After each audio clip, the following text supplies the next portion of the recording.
Okay, so I think it's 8:15, and it's a pleasure for me to learn together with all of you as we prepare for Shavuot, Man Matan Toratenu, the time of the receiving of the Torah. I want to thank Yeshivat Har Etzion, Gush, and Rabbi Yonatan Shai Friedman for organizing these series of shiurim and inviting me to give this shiur. So the topic of the shiur tonight that I wanted to learn together with you is the last 8 verses of the Torah. Now, the Rambam, in the 8th principle of his 13 principles, says that the entire Torah that we have with us today was given by Hashem to Moshe. And every single pasuk has the same degree of sanctity.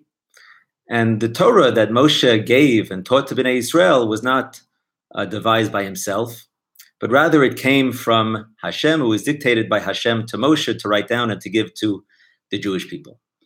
And it sounds from the Rambam, and the traditional interpretation is that the entirety of the Torah is from Sinai and was dictated to Moshe and given to the Jewish people.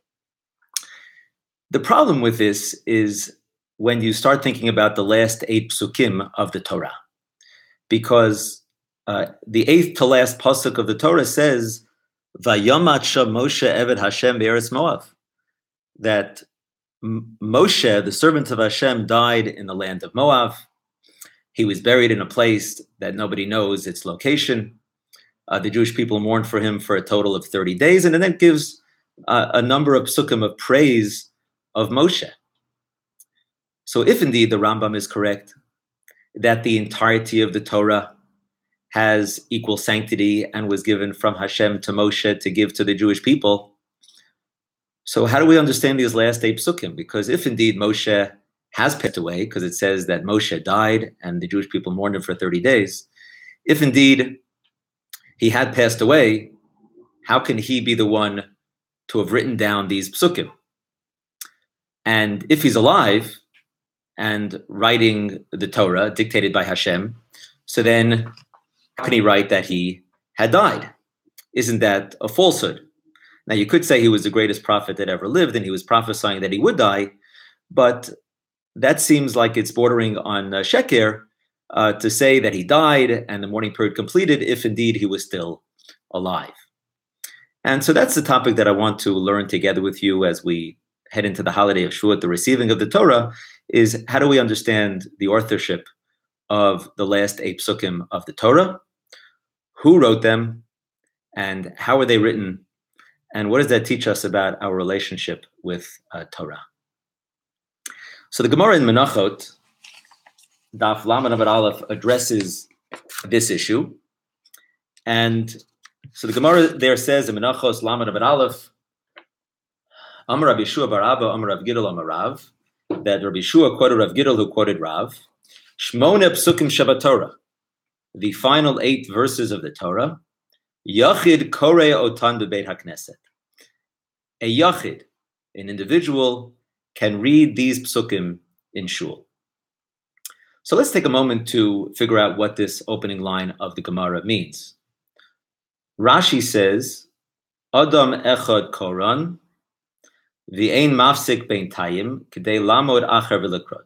So Rashi says when the Gemara says that a Yachid reads it, it means that we give these 8 psukim to one individual. We don't divide these 8 psukim to 2 individuals. We don't create a hosafa, what's called a hosafa, for these psukim. One individual receives this aliyah. Tosfot quotes Rabbeinu B'Shulam, who said that here what Yachid means is that only the person receiving the aliyah reads these verses, and the Balkori or the Shliach Tzibur doesn't assist him for these verses. Okay, generally we have an official hitter, we have an official Balkori who reads the Psukim, and the person who's called for the Aliyah just whispers along. In this case, a Yachid Koreotan, for some reason, just one individual and not 2 individuals should read these Psukim. And that individual should be the person who's receiving the aliyah, who therefore has to practice in advance to know that he's getting this aliyah.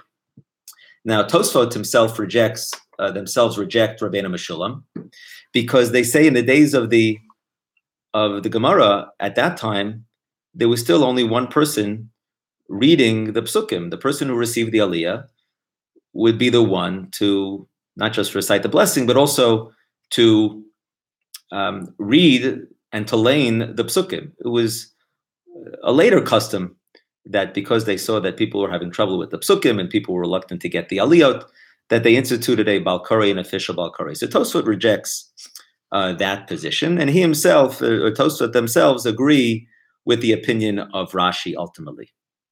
That it means, when it says that a Yachid Koreotan, it means that it's for one person to get the aliyah. Again, Rabbeinu Meshulam says what it means is that one person reads it, as opposed to, in general, for most of the Torah, you essentially end up having two people reading it, at least nowadays, where it's the Balkoya reading it and the person getting the aliyah whispering along. So these 8 psukim are different, according to Rabbeinu Meshulam, to understand this Gemara. The Mordechai, in his commentary on Menachot, Sif Taf Kuf Nun Hey, says, V'ani shamati Yachid Talmud Chacham.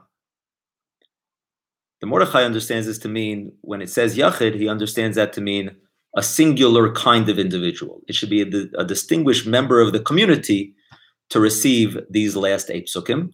This could be the source of the minhag to give, a representative of the community and call it the Chasan Torah. It could be based on the Mordechai that these 8 psukim are special in some kind of way, which we haven't fully explained. And the special nature is manifest, at least in one detail, which is that you give it to a yachid, you give it to the miyuchad, a distinguished member of the community. The Rambam has a 4th interpretation. The Rambam in Hilchos Tefillah, Perek Yud Gimel, Halacha Vav, says, Shmona psukim shebesof haTorah, the final 8 psukim of the Torah, mutter likrod otam bebeit hakneset, bepachot me'asara, that you're allowed to read these psukim without a minyan, without a quorum. Generally speaking, of course, you need a minyan to read from the Torah in shul. These 8 psukim are an exception where that's not necessary. He explains further, Afal Pisha Kol Torahi, Moshe Piagvura Amram, even though it's all Torah and Moshe dictated the Torah based on the words of Hashem, these 8 psukim are different, and we'll come back to the last couple lines of the Rambam. Now, the Ravid asks on the Rambam. He says, "Lo shamanu davar zeh me'olam." The Ravid has trouble with the interpretation of the Rambam,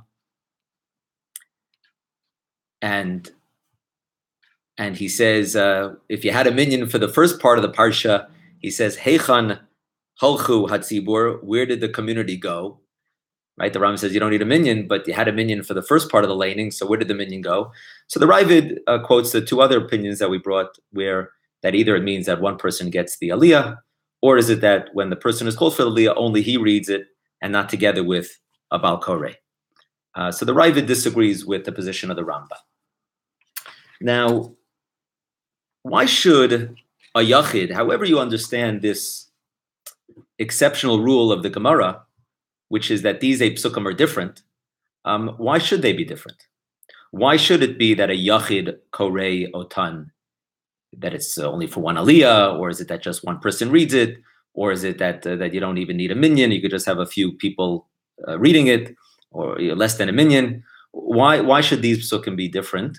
Why should a yachid korei otan?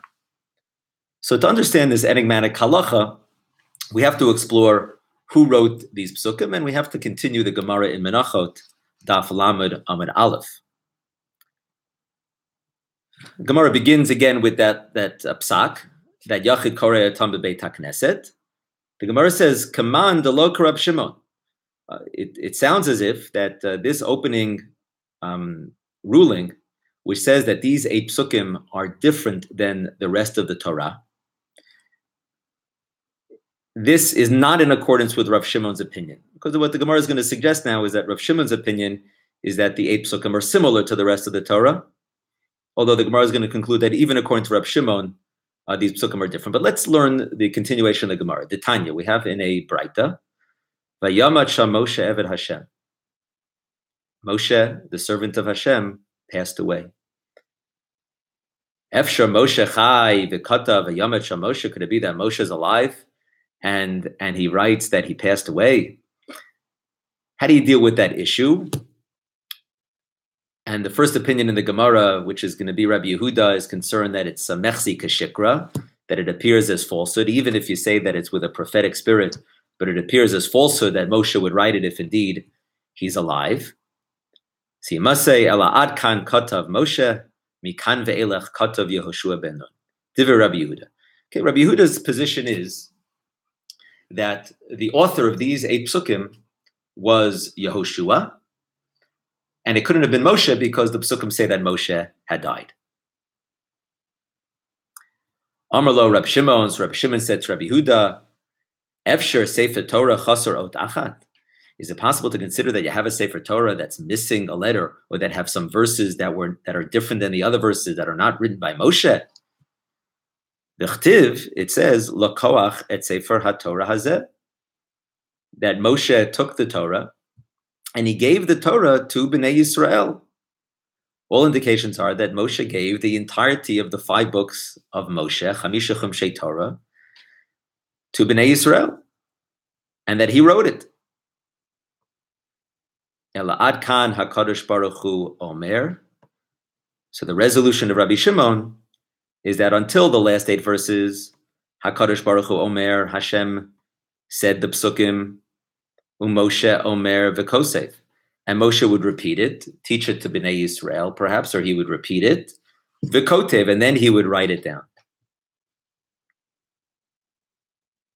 Mikan ve'elech, regarding the last 8 verses, HaKadosh Baruch Hu Omer Moshe Kotev b'dema. HaKadosh Baruch Hu said it to Moshe, dictated it to Moshe, but Moshe wrote it b'dema. And the classic interpretation of B'dema is that he wrote it in tears. According to the Gemara, it sounds as if Rabbi Shimon was saying there's 2 differences regarding these last 8 verses. They were written by Moshe. After all, Moshe gave the entire Torah to the Jewish people. But there are 2 distinctions. The first distinction is, regarding these 8 verses, is that regarding the whole Torah, Hashem said it and Moshe repeated it and then wrote it down. Regarding these 8 verses, Moshe didn't repeat it. And the second thing is that regarding the rest of the Torah, Moshe wrote it with regular dio, with regular ink. But regarding these last 8 psukim, he wrote it in tears. And essentially, so you have 2 different approaches as to how to deal with our problem. The first approach of Rabbi Yehuda is that he's concerned about falsehood, and therefore it must be that Yehoshua, the student of Moshe, wrote these last 8 psukim, which is very interesting. The second approach is that of Rabbi Shimon, which is that, no, Moshe Rabbeinu wrote these psukim like all the other psukim. However, he didn't repeat it first. Hashem said it. Regarding all the other psukim, Hashem said it, Moshe repeated it.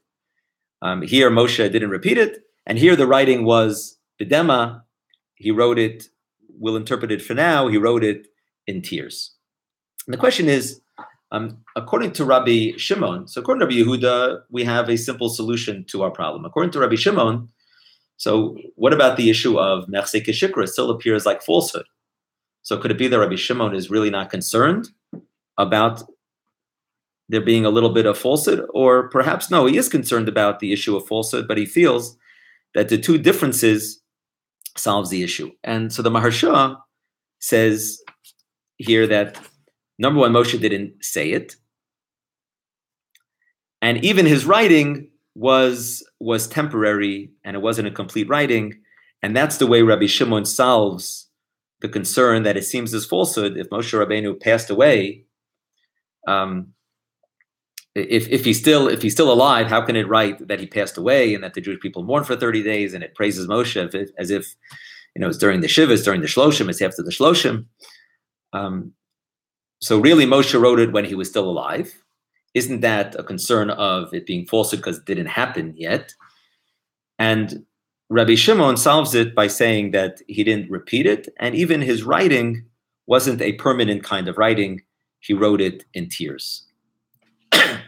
Excuse me.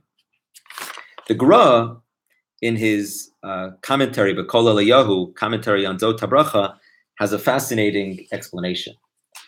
The Gra explains differently. He says Bidema doesn't mean with tears, but rather it means with a mixture.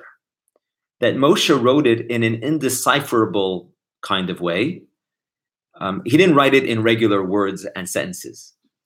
And the Gra is based on the tradition that Chazal tell us that the Torah preceded the world by 2,000 years, and that on some level, in some dimension, the Torah is really the names, all the different names of HaKadosh Baruch Hu. However, for us to understand it and to be decipherable for us and for us to apply to our lives, so it became words and sentences. But in some spiritual, metaphysical dimension, the Torah are the names of HaKadosh Baruch Hu. And what the Gra says is as follows. He says that Moshe couldn't write it regularly because that means he's alive and it didn't happen yet, and so it appears as falsehood. Yoshua couldn't write it because we know that the 5 books of Torah were given to us by Moshe.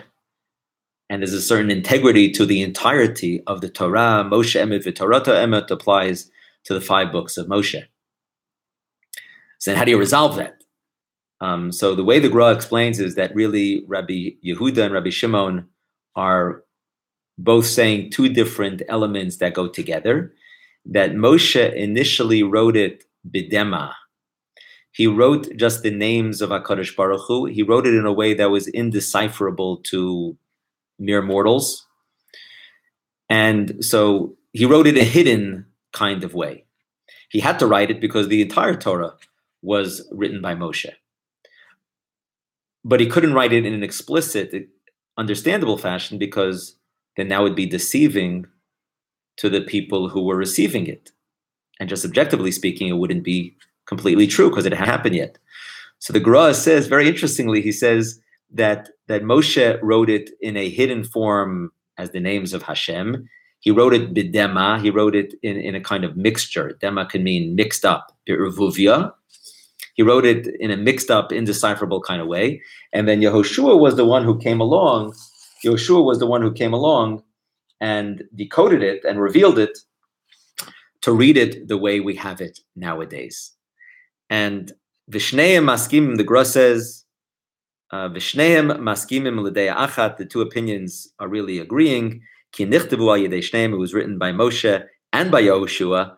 It was written by Moshe in a hidden fashion, and then Yehoshua was the one who came along and revealed it to be the words the way we have it today. So I think that's a fascinating explanation of the Gra.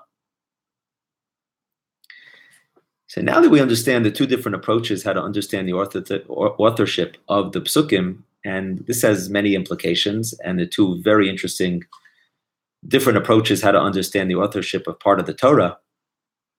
But now that we have a better understanding of that, so the Gemara says just that, what about the original ruling? Let's go back to the original ruling of the Gemara, because the Gemara had said that these 8 Psukim are different. With these 8 verses, a yachid korei otam, an individual reads them. So the Gemara at first suggests that perhaps this is just in accordance with the position of Rabbi Yehuda, that they were written that they were written by Moshe, and since they were written by Moshe, they're similar to the rest. The Gemara says that maybe this statement of the Gemara is just in accordance with Rabbi Yehuda, right? Because these psukim are different than the rest of the Torah. According to Rabbi Shimon, really the psukim are similar to the rest of the Torah, right? So Rashi says, "Lema delok Rabbi Shimon, the kiven damar Rabbi Shimon, Moshe, Omer v'kotev." Since Rabbi Shimon says ultimately that Moshe was the one who wrote it, even though he wrote it in tears and he didn't repeat it, Rabbi Shimon says ultimately Moshe was the one who wrote it. So then there's similar to all the other psukim of the Torah. If it's similar to the other psukim of the Torah, so then it should follow the same rules as the rest of the Torah. So the Gemara at first suggests that the original ruling of the Gemara, which says there's something different, that a yachid kareotam, however we understand that, the fact that there's a difference regarding these 8 psukim shows, isn't that just like the position of Rabbi Yehuda, that that they were written by Yehoshua, and the fact that they're written by Yehoshua makes them different. And the Gemara concludes, no, that according to Rabbi Yehuda, the psukim are different, and even according to Rabbi Shimon, yes, Moshe wrote it, but he didn't repeat it beforehand, and even when he wrote it b'dema, and so either he wrote it in a hidden kind of way, or he wrote it with tears, and therefore it's different than the rest of the Torah, and then we would understand why there's a difference regarding these 8 psukim. But now that we have a better understanding of the 2 different approaches, how do we understand that ruling of the Gemara at the beginning? So why should it be, right, that the 8 psukim at the end of the Torah should be read by a yachid? Well, so according to Rashi and Rabbeinu Meshulam, so we understand it perfectly, because according to them, right, really the rest of the Torah, it was really HaKadosh Baruch Hu saying it and Moshe repeating it. So that explains why perhaps you could have 2 aliyot, or you could have 2 people reading it at the same time. But regarding the last 8 psukim, at least according to Rabbi Shimon, since it's HaKadosh Baruch Hu Omer, but Moshe didn't repeat it, so it was only said by one being. It was only said by HaKadosh Baruch Hu. And according to Rabbi Yehuda, the first position, which is that it was written by Yehoshua, so it doesn't say that Yehoshua repeated it and taught it to the people. It just says all the psukim Moshe wrote it, repeated it, but the last 8 psukim were written by Yehoshua. So whether you say like Rabbi Yehuda, or you say like Rabbi Shimon, right? It was one being saying it, and that's HaKadosh Baruch Hu. And certainly, if we focus on the position of Rabbi Shimon, so that would explain why you just have one aliyah and you have one person saying the psukim, meaning Rashi's pshat and Rabbeinu Meshulam's pshat. Why? Because it was only HaKadosh Baruch Hu saying these psukim. Moshe Rabbeinu couldn't repeat these psukim. He couldn't repeat it because then it would have been considered a falsehood for him to have repeated it to Bnei Yisrael or repeat it out loud to anyone. So he didn't repeat it. And again, he wrote it b'dema, he wrote it in tears. And that's why it makes sense that it should be one aliyah, and it should be perhaps, according to Rabbeinu Meshulam, one person reading it, as opposed to usually it's the person getting the aliyah and the shliach tzibur. What about according to the Rambam? Now let's read the Rambam. We read the first half of the Rambam earlier. His interpretation was that the last 8 psukim could be read without a minyan.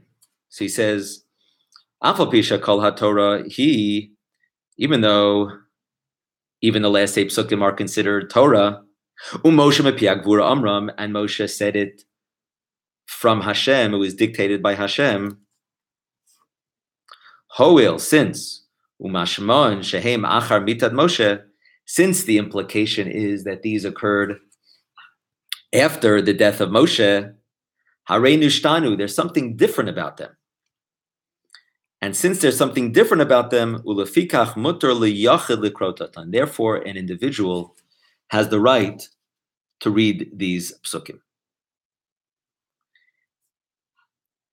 And how do we understand the position of the Rambam?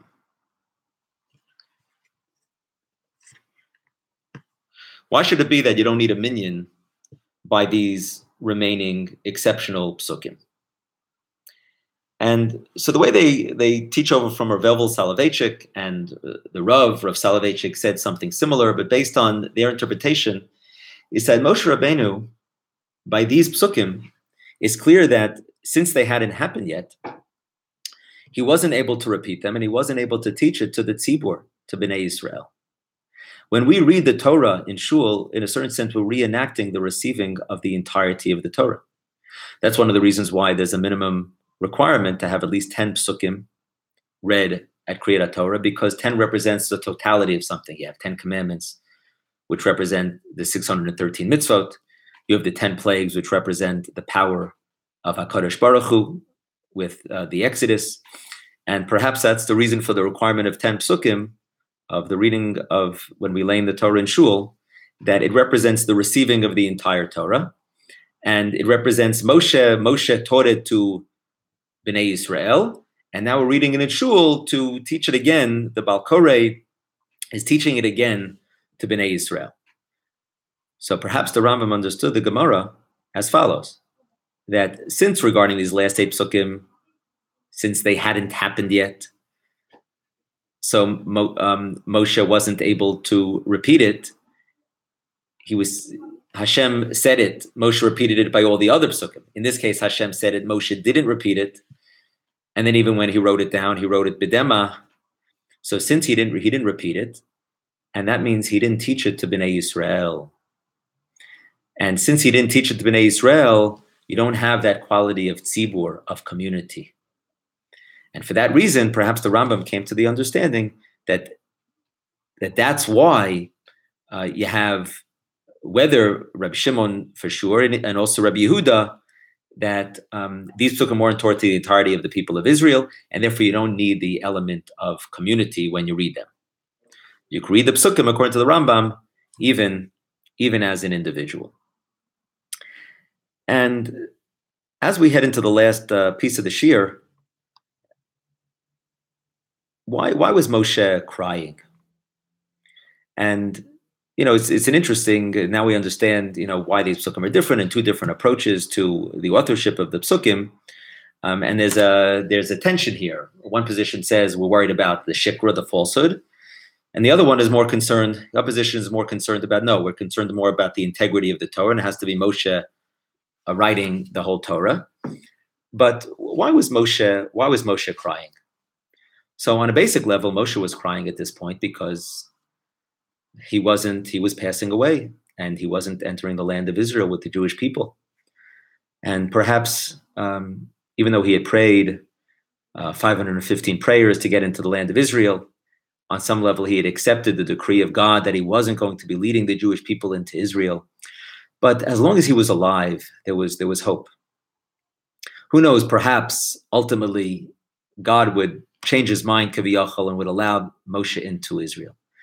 Once now God is dictating and telling him that he has to write these psukim that Moshe died, and that there's going to be 30 days of mourning, and here are the praises for you, and people don't know where you're buried. Once he had to write it down, that makes it official, and that sort of takes away the hope for Moshe. And maybe on a basic level, that's why Moshe is crying, because it's the cry of a leader who's not able to enter the land of Israel with the Jewish people.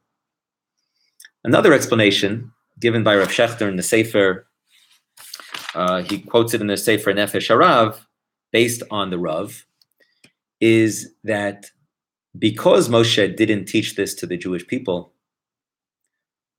these psukim didn't have the full sanctity of the other psukim. And since these last 8 verses didn't have the full sanctity until perhaps Yehoshua taught it and publicized it to Bnei Israel, Moshe wrote it. But because he wasn't able to teach it to Bnei Israel, so it didn't have full sanctity. And because it didn't have full sanctity, so that's why Moshe was crying.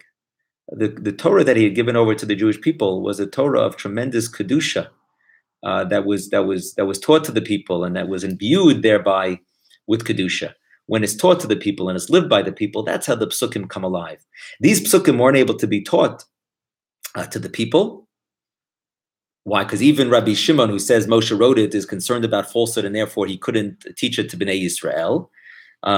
So Moshe didn't teach it, therefore it doesn't have sanctity. And since it didn't have sanctity, that bothered Moshe, and therefore he was crying.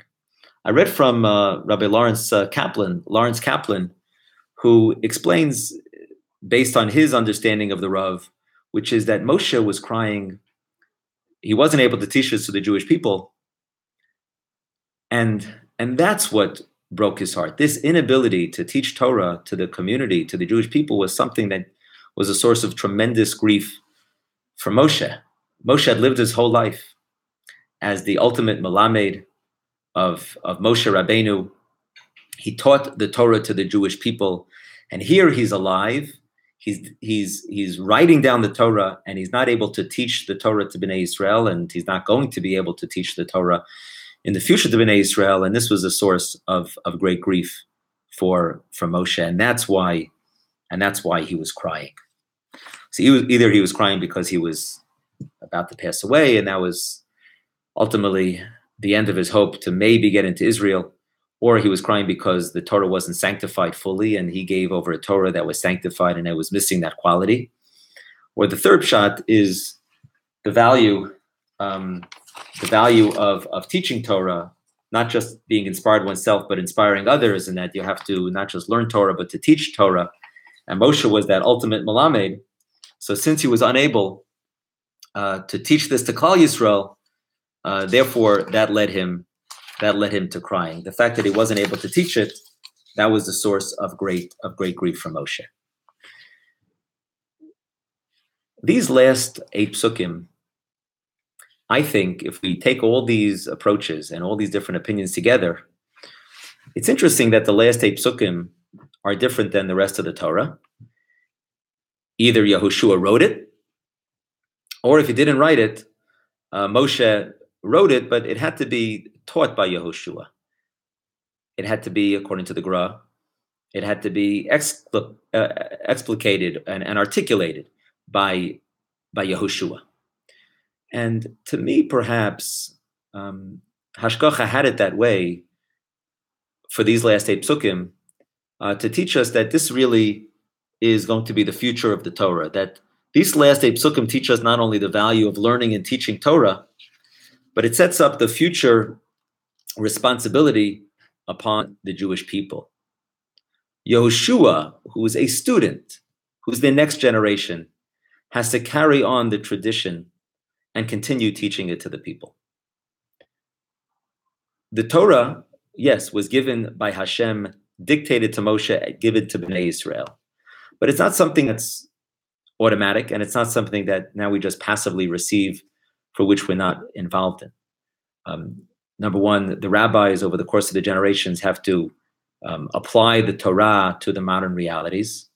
They're involved in deciding the interpretation of the pasuk for every particular situation.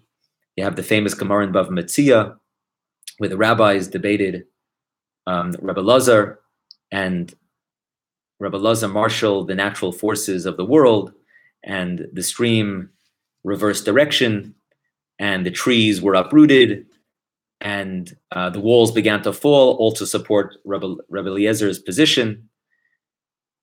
And then finally a bat kol came out, a heavenly echo came and supported his position. And Rabbi Yeshua got up. Rabbi Yeshua got up and said, we're not impressed. Lo b'shamayim the Torah, lo b'shamayim the Torah is not in heaven. The Torah was given to the Jewish people, and it's up to the Jewish people and its leaders, its rabbis, its scholars to observe the Torah, and it's up to the Chazal to interpret the Torah. If you have debate among Chazal, so then you have to follow the majority. So Rabbi Yeshua says that, yes, the Torah is from Hashem, and of course we have a Havas Hashem and Yiras Hashem, love of Hashem, and reverence for Hashem, and Hashem controls the world. However, when it comes to the Torah and the deciding of how the halacha applies to the modern situation, here you have to follow the rabbis. And if there's a debate among the rabbis, we have to follow what the Torah tells us, which is to follow the majority of the rabbis. And so here Rabbi Yeshua is telling us something radical, which is that the Torah was given from Hashem to give to the Jewish people to be observed here in this world. We're not angels, and Chazal were the ones to decide in certain situations how to understand the interpretation, and application of Torah to our lives. Lo b'shamayim hi. So that idea that the Torah is entrusted to us, begins to be taught to us through the last 8 Psukim of the Torah. Because the last 8 Psukim of the Torah were not written by Hashem. The whole Torah was not written by Hashem, and was dictated by Hashem, but it wasn't even written fully by Moshe. It was written down and perpetuated and continued by Yehoshua. Either Yehoshua is the one who authored the Psukim, according to Rabbi Yehuda, or Rabbi Shua is the one who wrote it in permanent ink and taught it to the Jewish people. So already there's a transmission of the Torah, and it's being entrusted to the next generation, to the generations of scholars. And beyond that the tradition is something that's not automatic, but we have to observe and preserve and maintain the Masorah and transmit it to the next generation. We're active members of the process of the Masorah to give over the Torah to the next generation. Who says we're involved in that process? Maybe we can just be passive.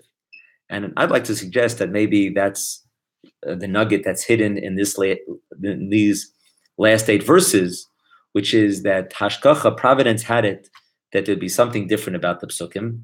Look, the death of Moshe is part and parcel of the story of the Jewish people, the formation of Am Yisrael, travels in the wilderness and being poised to enter Israel. And so those Psukim had to be included. But the whole nature of those 8 Psukim teach us this message of that the responsibility is given to now future generations. The Torah is not in heaven, and it's not just in the possession of Moshe, but now it's given to Yoshua, to the elders. The rabbis decide the halacha, and number 2, it's up to the Jewish people to really to be guardians of that Masorah and to transmit it to the next generation. Lo b'shamayim hi. It's not, the Torah is not in heaven.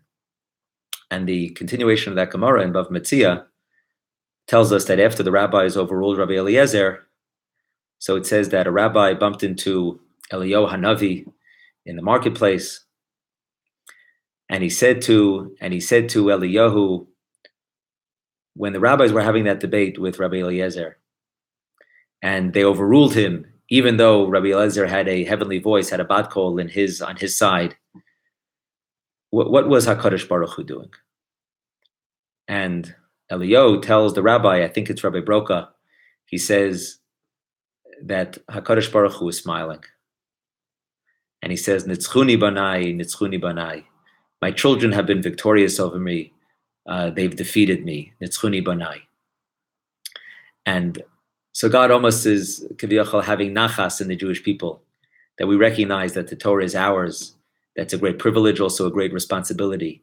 That's taught to us by the last 8 Psukim of the Torah, in that already it's being continued, and the tradition is being extended and being applied by Yehoshua, and then future Zekanim and future generations.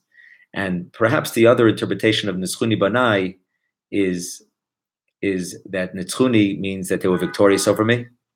But the other interpretation could be Nitzchuni Banai, which is from the word Netzach, that God is saying to Eliyahu is repeating to the rabbi that when that happened and the rabbis overruled Rabbi Eliezer, and they said that the Torah is ours and we decide, God told us that we decide. So Eliyahu said that God said, quoted God as saying Nitzchuni Banai. So the other interpretation could be that God is saying Nitzchuni from the word Netzach, from eternity. That how do we ensure that the Torah is observed and that we make it our own for all generations, that we are committed and have a relationship with Torah for all of eternity? That's if the rabbis and the Jews view it as our Torah, that we have to, of course, be committed to the integrity and authenticity of the Torah. And it comes from HaKadosh Baruch Hu to Moshe, and it's passed on throughout the generations. But we're involved in that. Ein beis medrash below chiddush. Every beis medrash has a new idea. We could add an idea that gives an additional flavor to a pasuk or additional flavor to a halacha. And we have to also be mechadish in terms of applying the halacha, the law, to technology and all the innovations of our generation. And so nitzchuni banai, that's the way we eternalize to make sure that commitment stays for all generations. Thank you so much for learning together with me. This Chag HaShavuot, Zman Matan Toratenu, Let us reassert our commitment to the entirety of the Torah. Let's learn it closely. Moshe Emet, V'Torato Emet, which is a clear principle throughout this shiur, which is to worry about the honesty and integrity of the Torah, and therefore have to figure out with these last 8 Psukim, and ultimately to realize that Yehoshua played a role, and therefore each of us play an active role in the process of being committed to the Torah and transmitting it to the next generation. Shabbat Shalom and Chag Sameach.